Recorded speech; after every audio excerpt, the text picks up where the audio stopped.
Good evening. I hope कि आप सब अच्छे होंगे और आगे भी अच्छे रहें। तो पॉलीमर केमिस्ट्री की 5th वीडियो जो कि है हमारी थर्मोप्लास्टिक्स और थर्मोसेटिंग प्लास्टिक्स, उसके बारे में बात करेंगे।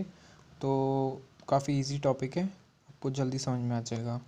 ओके, सो जो आपके थर्मोप्लास्टिक होते हैं वो उस तरीके के पॉलीमर होते हैं जिनको अगर हम हीट करेंगे तो वो दोबारा से दूसरी शेप में हम उनको चेंज कर सकते हैं। मीन्स एक बार कोई शेप में उसको ढाल दिया, फिर दोबारा हीट किया, फिर पिघला कर दोबारा दूसरी शेप में कर दिया। ठीक है, तो मतलब उसकी शेप को हम हीट करके दोबारा से चेंज कर सकते हैं।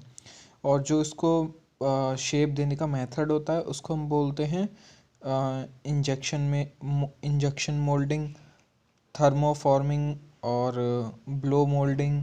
और इसके अलावा जो इसके एग्जाम्पल हैं वो आपके हैं nylon, Teflon, polystyrene, acrylic, polyester, ये सब इसके एग्जाम्पल हैं। ठीक है, अब बात करते हैं थर्मोसेटिंग प्लास्टिक की। जैसे कि आपका बेकेलाइट है, वो आपका थर्मोसेटिंग प्लास्टिक होता है। इस और रेजिन्स जो होते हैं, जो आपके ग्लू होते हैं ना इस तरीके के, तो उनको क्या होता है कि हमने एक बार मिक्स करके और फिर यूज़ कर लिया, मीन्स वो एक बार सूख गए तो एक शेप ले लेंगे और फिर हम उसको कितना भी हीट करें वो दोबारा से अपनी शेप को चेंज नहीं करेंगे। मीन्स कि एक ऐसा पॉलीमर जिसको हम केवल एक बार हीट कर सकें और एक बार ही शेप दे सकें, फिर उसकी दोबारा शेप हम नहीं दे सकते पिघला कर।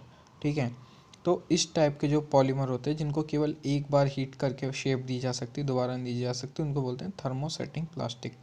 ओके, तो दोनों के आप इमेजेस देख सकते हैं। कुछ इस तरीके के शेप में कुछ बीड्स होते हैं, जो छोटे छोटे प्लास्टिक के टुकड़े होते हैं, वो होते हैं आपके थर्मोप्लास्टिक के, जिनको पिघलाकर इस तरीके की बॉटल्स और डिफरेंट जो भी रिक्वायरमेंट होती है उसमें चेंज किया जाता है स्ट्रक्चर को। और ये जो होते हैं ये आपके जो बिजली के बोर्ड होते हैं उसमें जो बटन्स होते हैं वो थर्मोसेटिंग प्लास्टिक के बनते हैं। और जो आपके रेजिन्स होते हैं वो होते हैं, इसके एग्जांपल हैं आपके थर्मोसेटिंग के। आपके सबसे पहले तो मेलामाइन रेजिन हो गया, इपॉक्सी रेजिन हो गया, बेकेलाइट हो गया। बेकेलाइट सबसे ज़्यादा इंपॉर्टेंट एग्जांपल है और 90% केस में आपका ये एग्ज़ाम में बेकेलाइट आएगा ही आएगा। इसके ऊपर एक मैं सेपरेट वीडियो बनाऊंगा इसकी रिएक्शन के ऊपर। ठीक है, तो आप ज़रूर पढ़ के जाना, वो मैक्सिमम केस में आती ही आती है। यूरिया फॉर्मेल्डिहाइड ये भी है एक। ठीक है, इसके बाद में इसके दोनों के डिफरेंसेस की बात करते हैं। तो थर्मोप्लास्टिक जो होते हैं वो होते हैं आपके linear molecular structure, weak bonds होते हैं। मीन्स आपको जो थर्मोप्लास्टिक होते हैं, जैसे कि आप फ्रिज में रखने वाली जो बॉटल्स होती हैं वो थर्मोप्लास्टिक की बनी होती हैं।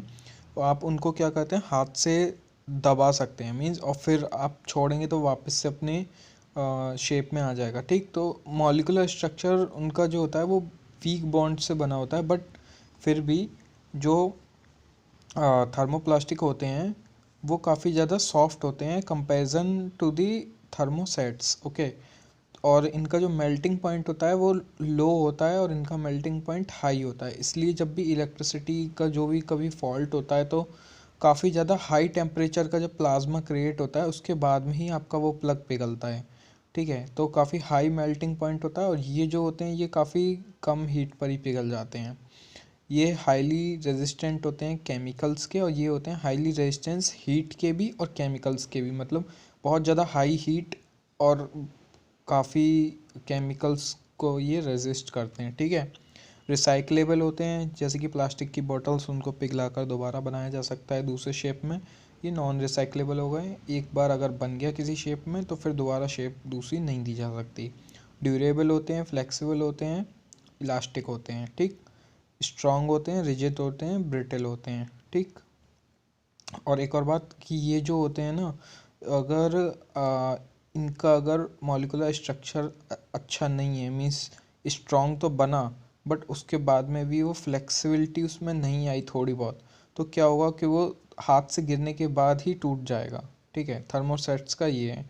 ये क्या होते हैं, थोड़े इलास्टिक और फ्लेक्सिबल होते हैं, तो अगर ये हाथ से गिर भी गया तो ये आसानी से नहीं टूटते हैं। ठीक, इसके बाद में आता है आपका मॉलिकुलर वेट जो होता है वो आपका मीज़र किया जाता है इसमें ग्राम पर मोल में।